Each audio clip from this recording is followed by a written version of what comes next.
Hello, TBR fans. Welcome to this episode of Talking About Rock. I'm Rob Edwards.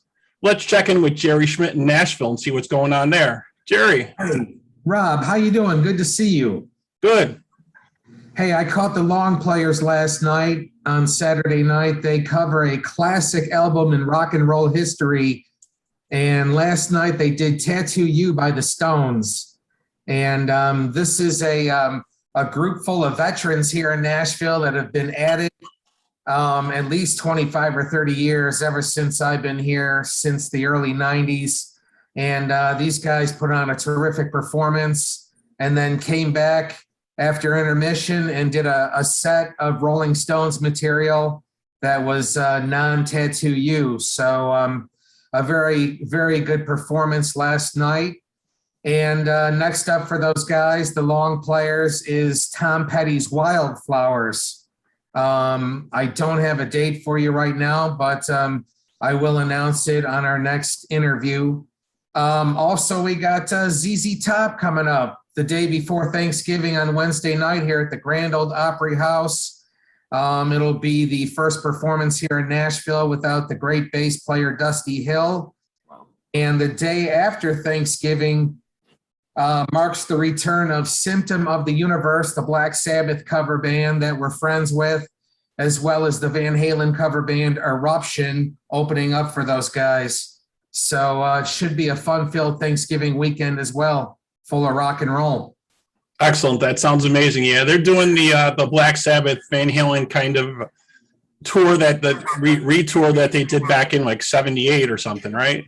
That's correct. Yes. Awesome. If it's exactly song for song, but the spirit is there anyways with these guys. So that sounds like some amazing events. Yeah, I hope you'll get us some footage from ZZ Top and some of the other stuff going on. That sounds great. Sounds good. What's going on in Buffalo there this week? Oh, so this past Friday, I was treated to an extraordinary show at the Showplace Theater in Buffalo. We were lucky enough to catch Yngwie Malmsteen. He hasn't been around for a while. And I was pleasantly surprised and a little bit blown away by this, guitar virtuoso extraordinaire, just, lighting up on stage. They had a little bit of issues actually getting into town. They had some issues with their bus. So the show was delayed a little bit. But once they got in there and got everything rolling, it was just nonstop.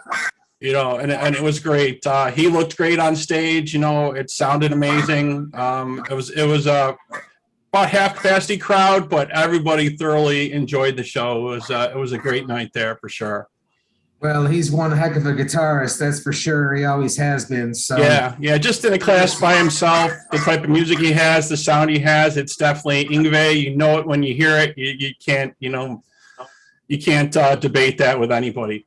But then Saturday, I got to catch the second half of the act for Grand Illusion, a local Styx tribute band that we have here, and they were great. And I got to speak to Rick Allen for a couple minutes after the show, and it was amazing. It was just a great weekend. So it was amazing. But we're supposed to have the Grand Illusion on sometime soon for an interview, correct? Yeah, we actually talked to Rick Allen a while back. We did chat with him at one point.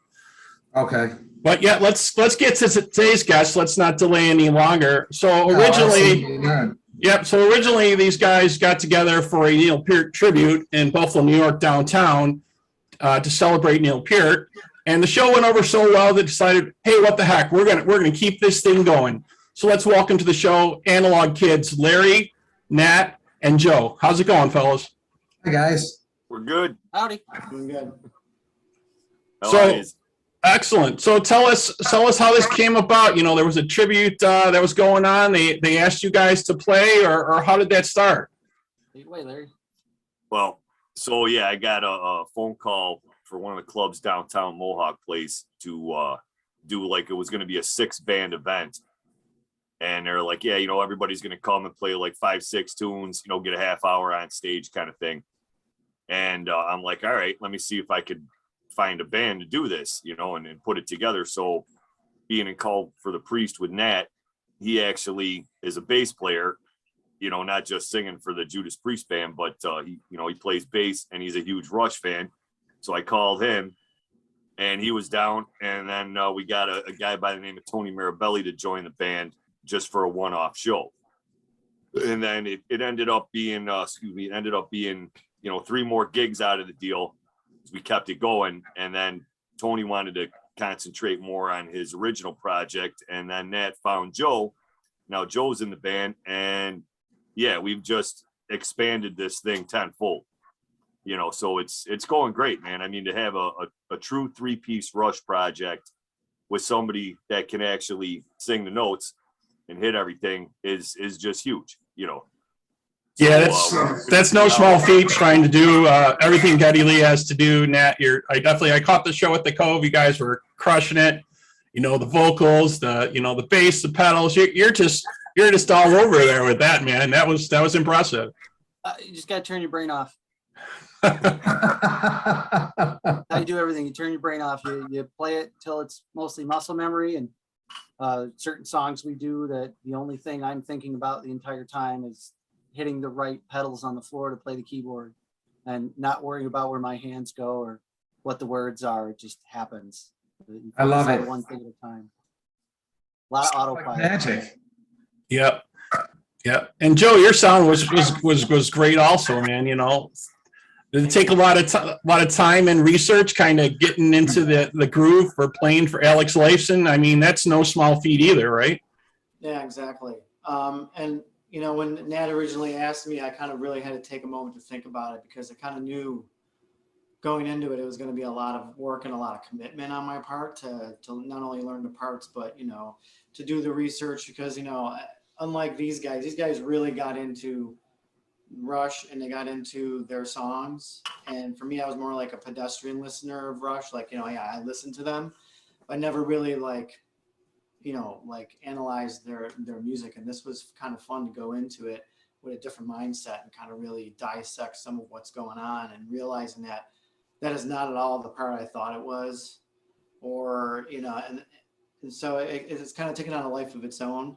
And, for me, and I'm thoroughly enjoying it, and it's been great. It's been a real eye opener, and it's been a challenge, and playing with these guys is great because it makes it flow a lot better too. So, because I play Rush with some other bands too, and there's a difference between the way other guys will play those parts and the way these guys do it. It's and they know it so well, they make it flow. So yeah, it's definitely not an easy thing to do, not an easy band to cover. I've seen other folks try to cover their material, and it's almost kind of like if you really can't do it, you probably shouldn't do it. You know what I mean? It kind of gets like that. And Larry, when I saw you playing, man, you had your drum solo going, doing YYZ, that sounded fantastic, man. The crowd was very, very receptive. I saw. It's been great. I mean, I'll be honest with you. It's a drummer's wet dream to get to play Rush. I mean, it's true. I mean, it's true. Then there's 1,000 drummers out there that can do Neal justice, and there's 1,000 bass players out there that have been influenced by Geddy Lee as far as his bass playing, but they typically can't sing the stuff. And then you find that there's guitar players that are really good, but they're not really in the Rush, because it's always seemed like Alex always gets like a back seat because he's playing with such, with Geddy Lee and Neal Peart, you know what I mean? Yeah. But you don't realize how good Alex was until you try to see other people play the stuff. Very underrated. Yeah. And then Joe came into the band. We asked him to learn 3 tunes, and he came down with 12, and he was just nailing it. And it was just like, wow, man. Okay, so we got something here. But as far as the drumming thing of it, I mean, I'm lucky in the fact that these 2 guys are doing this with me versus 100 other guys around here that are probably qualified. You know what I mean? Yeah. So it's just one of those things, man, where we get along really good. There's very good camaraderie with this lineup, and we're gonna keep this going. He's right about that, because I've jammed Rush with other drummers, and with Larry, you don't have to talk about it. It just happens. Like, we know the material well enough that it's telepathic in ways. We rehearse certain parts of songs so much that the bass and drums match up so that we don't make mistakes in other sections. Like, do I go off here, or now it's Larry's turn and I hold it together? And it's simple with him. you mentioned the Call for the Priest. A few rehearsals a few years back, Larry and I brought my new Geddy Lee bass. I went to show it off and brought it to the rehearsal. When the band was on a break, Larry and I jammed a few tunes and scared the rest of the band. And this is before that was even an idea for what was going on here. This was just when Neal passed, Larry said, let's do this. And that show where we were supposed to play a half an hour with 6 bands, only 2 bands showed up. And we were one of the 2. Wow. Yeah, the other 4 bands, they got scared. But yeah, like 3 years before Neal died or anything. Yeah, Nat brings his bass to that practice, and he's like, "Hey, you're a drummer, right? You know any Rush?" Yeah, all right. And he's like, let's play Cygnus X1 into book 2 and see how far we can get. I'm like, what, 2? And that's kind of like it was in the back burner for 3 years. We one of the songs we jammed then is one in the list now, and one of the songs we jammed then is not in the list now because it's just too long. Remember, I said let's see how far we get with the Fountain of Lamb Meth. Yeah, and we finished it. Yeah. And the Wow. rest of the guys are like, well, what do we do now? They're not going to stop. Right. Yeah. I think you got to take in consideration, and I know you do at your show, since you're covering Rush. These people are Rush fans, and they're really looking for all little sounds and little idiosyncrasies and whatever that you guys can touch on, and you are, and you know they're watching for that stuff. You know what I mean? There's a song that we have written down to tackle in the future. And there is a section of the song where there's this one keyboard chord that happens once.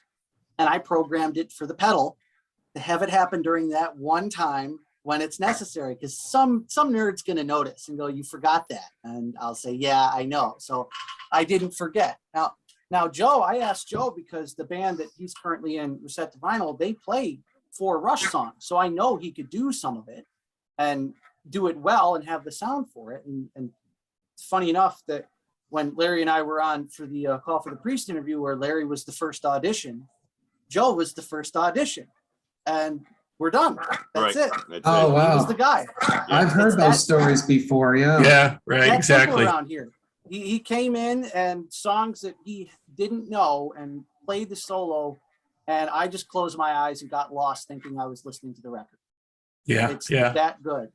And he's put in the effort with trying to match the gear, and he's playing the pedals as well. When I have keyboard solo, he'll do all that. So it's not just as easy as playing guitar. We push him out of his comfort zone to sing and do Taurus pedals too. Yeah, with the Taurus pedals, and he's got an acoustic on a stand, and he ordered that Alex Lifeson signature guitar. So great. We'll look coming in soon. And then, Nice. He's the right guy for the project. Plus, the thing that's really important with something like this is you have to get along. It can't feel like work. Yeah. You come in and, okay, I'm going to work, and there's one of the guys that's in the band that you're not quite sure about if it gels or not. And Joe's back here throwing Larry's catchphrases at him. So it works out. Yeah. We hear that mentioned all the time from a lot of different bands. You got to be able to hang and have a good vibe with everybody. And just, have some things in common, outside of what you're doing, maybe, keeps your unit tighter, and you guys can gel better, and you get the same mindset. So question for you, Joe. So you join these guys, and they're doing a total tribute. So this is a little bit of departure from what you're doing with Reset to Vinyl. You're totally devoted to just doing this one guitar player, this one sound. How do you feel about that? Is it nice to have that change? Is it more restrictive for you? What do you think about that?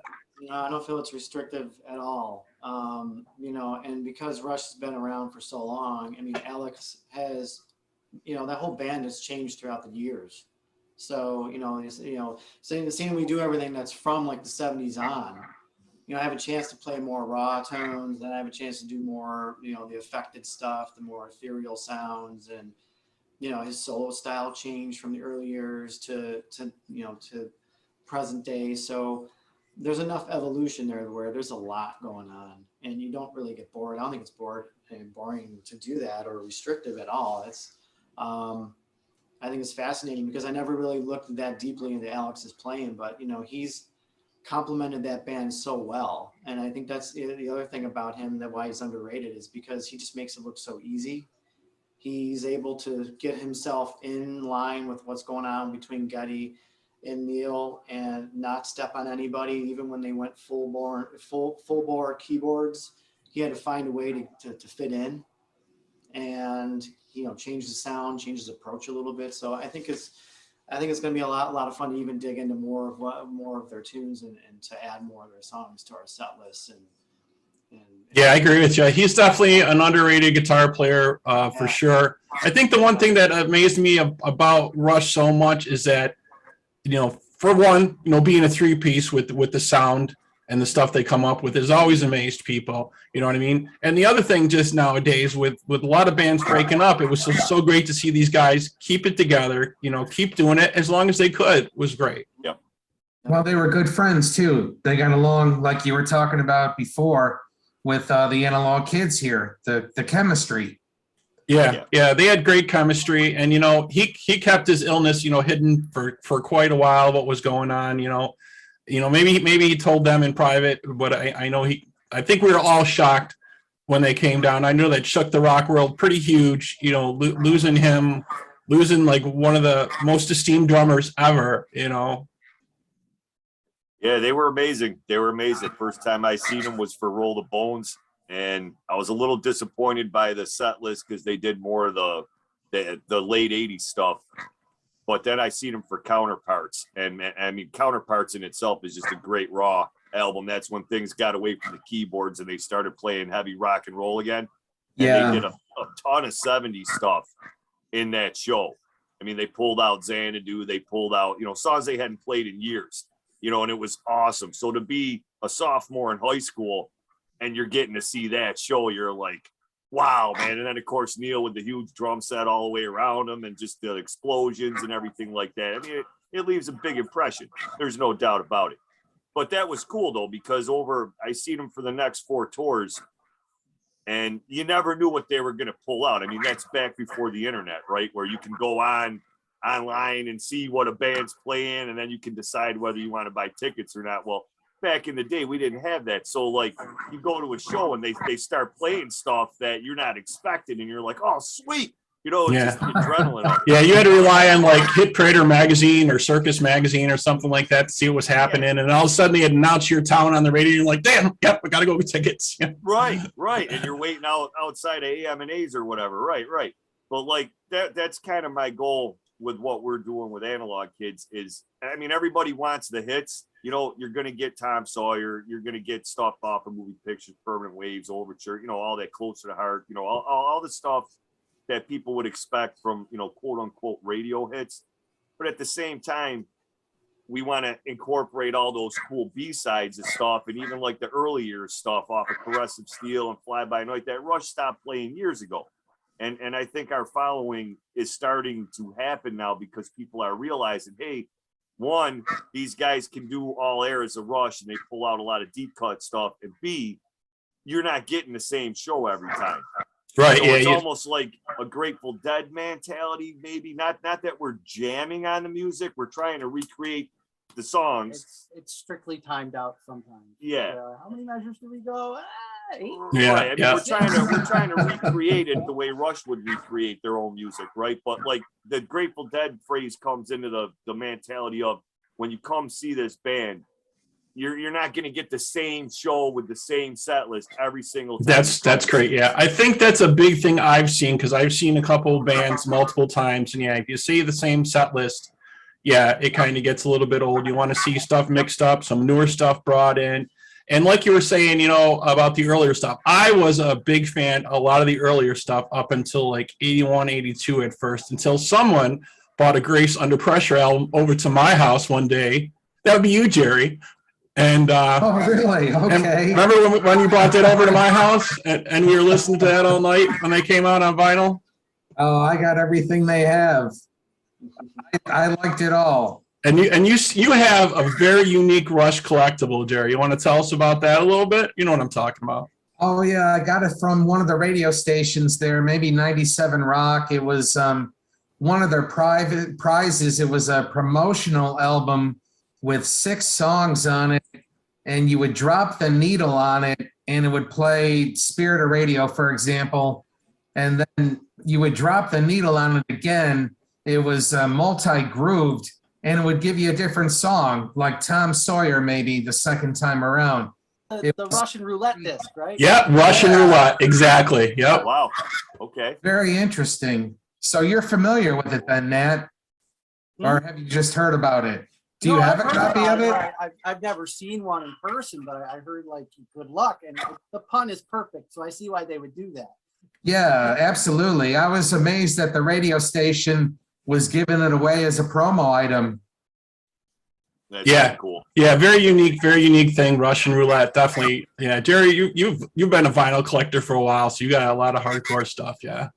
Oh yeah. Well, I've whittled down the collection over the years and just kind of kept the favorites. I mean, once I started transitioning into CDs, I got rid of a lot of the vinyl.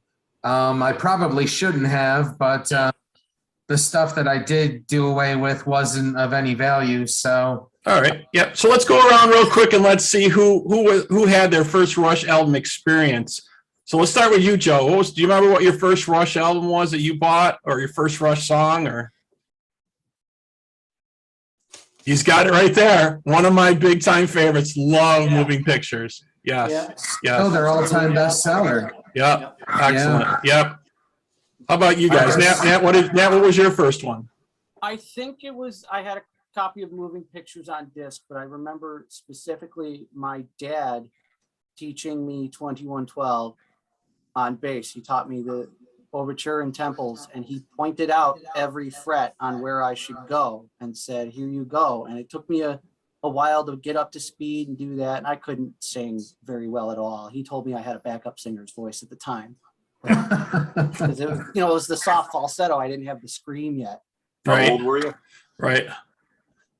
14. 14. Well, we know your voice has grown by leaps and bounds from them. How about you, Larry? What did you have? What was your first album or song? Do you remember? Yeah. I got the first Lego castle that came out. My grandparents got it for me for my birthday, and I was going to build it, and I wanted some background music. So I broke into my older brother's bedroom. He was out somewhere, and I went through his cassettes, and I seen this Caress of Steel thing with this weird wizard thing on the album cover. I was like, oh, this is cool. I popped in a tape deck and I listened. It was just like the perfect ambiance for building Lego castles and playing with your guys as a 7-year-old kid. And it's still till this day, that's my favorite Rush album. Yeah, it's a cool album. One more. I was in the car with my mom, and there was a song on the radio, and I said, Mom, what is this? And she said, it's Rush. And I said, I know it's Rush from the bass sound. What is the song? And it was Time Stand Still, which doesn't sound like classic Rush when it comes to the bass sound, but I could tell because it was a little bit brighter. And this is good. What is this? I remember hearing the first album on my dad was playing it on a tape, and I said, what is this? What's the bass player's name? And he said, Geddy Lee. I went, that's a weird name. I should remember that. And here we are. Yeah, super unique. I had What about you, Robert? Oh, I'm going to have to date myself quite a bit. So I had 8 tracks originally. So I had the Moving Pictures 8-track, and then when I heard that, I had to get 2112. And after I got that, Exit Stage Left was coming out, and I wanted to have the live experience for them. And then I heard about the album cover picture. Part of the album cover picture is an audience there, and that's supposed to be an audience from the Buffalo Memorial Auditorium. That's from the odd. Yep. Oh, yes, I remember that. Yeah. They got all those filter things on the ceiling. Yeah. So that was my first couple albums from them. Obviously, Moving Pictures was just amazing. Then 2112 was just like an epic saga story. You know what I mean? It was kind of mind blowing. Either you really got it or you didn't. You know what I mean? So, but yeah, really, really good stuff. Well, for me, it was 2112. I had an older sister, 4 years older than me. You met her a few weeks ago, Robert. Yep. And she would bring the vinyl home, and we would play it in that basement there on Stanton Drive that my dad fixed up. And that was my first taste of Rush when she brought that record home. So, still one of my favorites to this day. I still track it now and again. So excellent. Huge album. Yeah. So with the current act that you guys have, what can you give us like a little insight of what you're thinking about adding or changing, or you thinking about adding any visuals to the act or anything? Visuals will take some time. We've tried some lighting stuff, but it hasn't necessarily been successful based on the venues at times. Song wise, basically when we add a song from a certain era, we have to add a song from another era to even it out vocally for me, because we can't just fill this show full of 70s stuff, because I'll be toast in 40 minutes. So if we add something from, say, Fly By Night, we're going to have to add something from Counterparts to make it evened out. I get to play my other bass and sing in a normal register, well, at least more normal for me, and not have to just belt it the whole time. Some of them come down to what I'm able to reproduce on the keyboards right now, because I dabbled in keyboards a little bit before this band, but I never played it seriously until we got together. So learning the songs and then attempting to play foot pedals all within 2 years and taking it out, still learning the instrument is that's the challenge for me of this show, and remembering the lyrics, because I don't like to use a prompter or a pad or something, because you're playing bass and you finish your words, you don't have time to scroll. Yeah, that's always been one of my real favorite things about Rush. Just amazing lyrics. Really made you think about it. You had to go back there and reread that stuff and try to figure out, what they're really trying to say. So question for you, Joe. What is something favorite that you like to play during the show? Do you have a favorite song that you like to play, or favorite part or anything? There's several songs I like. I have some personal favorites. Certainly like Limelight's one of them. The end of Bravado, I get a chance to kind of go off and improvise a little bit. Subdivisions, I play in another band, but I don't play the Taurus pedals, but in this thing, I get a chance to do that. So that's kind of cool. There's a lot of things that are new to me. So I like a lot of it. There's Animate's a good tune. I like that one. That's a favorite of mine. It's a good one. And Show Don't Tell, probably my top two. Nice choices. Yeah, some deeper cuts there. Yeah. Are you guys the only Rush cover band in Rush Tribute band in Western New York? Yeah. Or do you have any others? No, we're pretty much well lit. There's plenty of bands that do Rush, but they're just miscellaneous cover bands. They play a broad spectrum of music, and they just happen to do a few tunes, kind of like Joe's other band, Reset the Vinyl. There's a couple other bands around here that do the same thing, but there's nobody that's coming out and saying that they're a tribute. And typically there's nobody that's playing this stuff, excuse me, as a three-piece. So what's the winter schedule look like for you guys? Do you take downtime during the holidays, or are you going to continue to still play during the winter months? We have a couple shows in a few weeks. We have basically like a private gig people wanted us to do, and we have a show at the Rock and Buffalo Saloon, and I think then we're off to February to add up some new songs and switch the set around a bit. Like he was saying, we want to change it a lot, and if we're going to have to go back to some of the same areas, or if people want to travel to see us more than once, we want to make it worthwhile. We currently have some A/B, songs to rotate out for a show. A long song, we'll trade it with another long song. We got a song from this record, we'll trade it for another song from that same record. But at this point, we're trying to figure out some of the it's like I said earlier, it's mostly just keyboard stuff. What can we put on a sequencer that'll play in the back that we can have everything. So it's a lot of downtime with recording and learning the parts and playing with the click and making sure we can get it to sound as authentic as possible, because we're doing it with three people. When Neal passed, we had us, and then there was a whole nother show at a bar where a bunch of local bands did a few Rush songs each, and they were all 4 or 5 people here and there. And then there was a specific one that was announced for a venue, and it was 6 people to play these songs. And that one didn't end up going through because COVID hit. And I'm of the opinion of if you want to do this, you should do it authentically. Don't have a dedicated singer, because honestly, with how complicated the lyrics are and how the melodies are written to be sung while playing, Rush is not fun to just sing. It's another instrument to play on top of another one, because otherwise you have a 5-minute section where they're just jamming and the singer walks off to do nothing. or if you have a dedicated keyboard player who's standing there during the guitar parts. So at least for myself, being able to tackle all of that keeps it interesting. And like Joe's playing keyboards and Larry's got the glockenspiel and stuff to not just play normal drums. So yeah, winter's going to be double checking a lot of what some of the hookups are and adding new material. Yeah, I think that definitely showcases the, all you guys, the musicianship, that you're able to pull that off like they do as a three-piece, you know what I mean? As it was meant to be done. Not an easy task, but I that definitely shows you the musicianship for all you guys. Definitely, outstanding. Thank you. Appreciate it. Thank you. So how many songs are in your pool of songs to choose from that you guys can play live in concert? So what do we got? Our show typically goes 2 hour and 15-minute sets with a 2-song encore after that. So I guess that'd be around 26 songs, something like that. Let me check. 27 songs total in the show. 30 songs with rotations, and that's counting some songs that are multiple parts as separate tracks. So probably 29 songs, and what we usually play is about 25, 26. 25, 26. But yeah. you're also thinking that a few of those are at least 7 minutes long, so they fill it up quite well. So over the next few months, we'll probably add another 8 to 10 songs, I would imagine.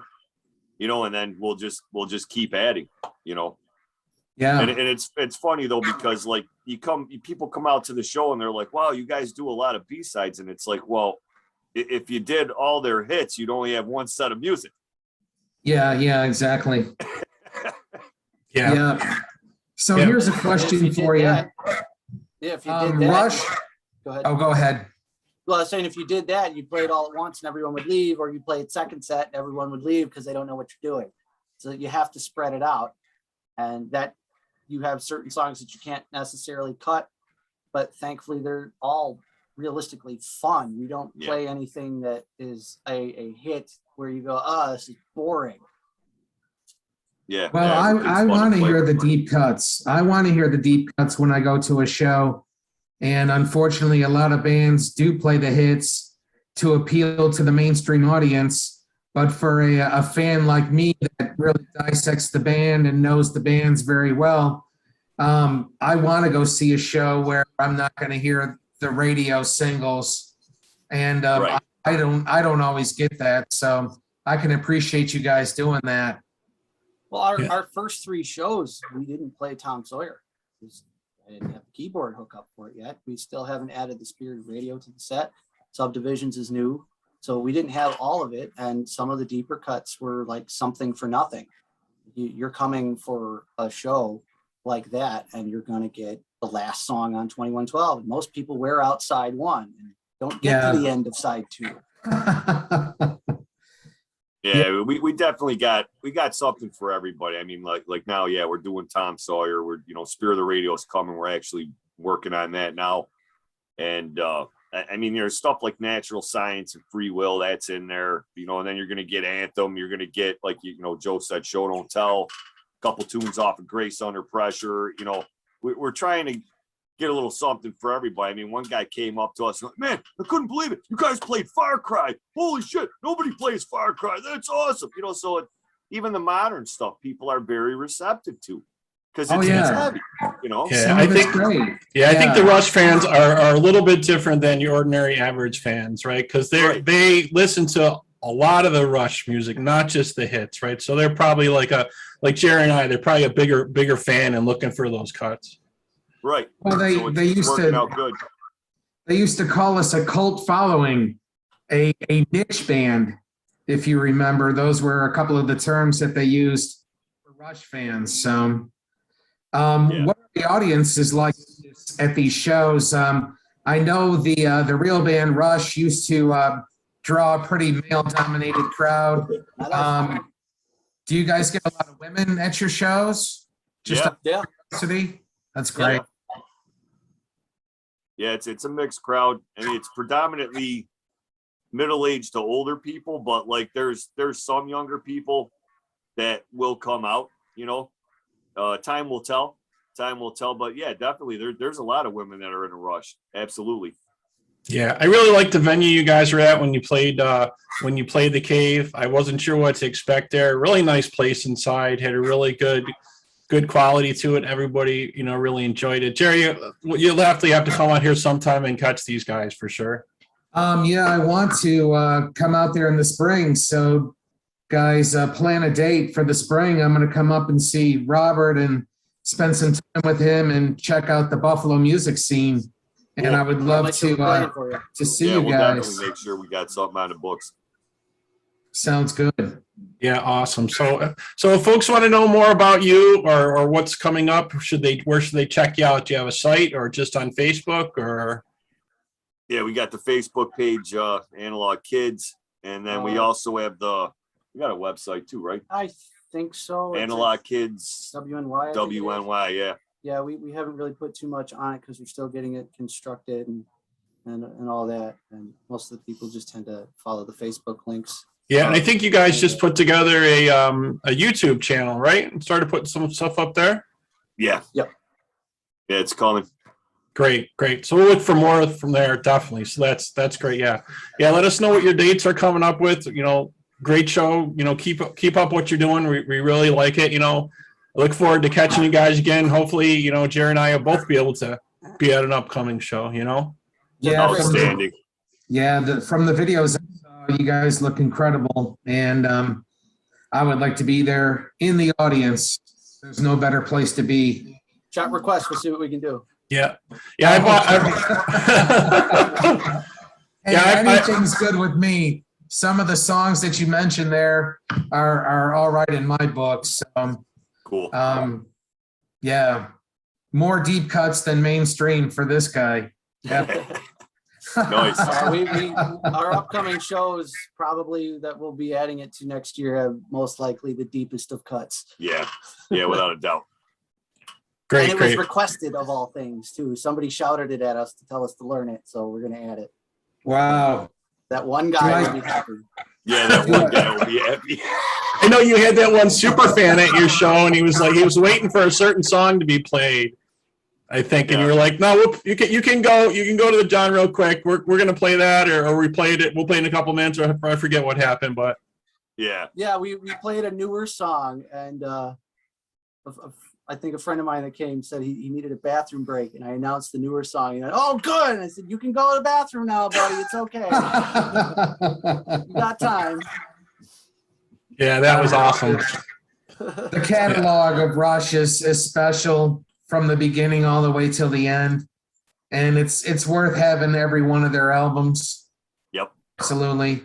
Yeah, each one definitely very unique. Just amazing songwriting, amazing lyrics. Amazing musicians. These guys. Geddy Lee, Neal Peart. Alex Lifeson. Just an amazing mesh of professional guys. Just you probably won't see something like that ever again. No, probably not. Yep. But we just want to thank you guys so much for joining us. We really appreciate it. It's been great speaking with you. We look forward to seeing upcoming shows for you. And if you folks out there want to know more about us, or if you have feedback or comments, please email us at talkingaboutrock@gmail.com. Please like us and follow us on Facebook. And also you can check out all our interviews on our YouTube channel. Yeah, it's good to see you guys again. Very cool, Gerry. Thanks for having me. Appreciate you guys. Thanks for having us. Thanks, guys. Have a good night. Hey, you too. All right, take care.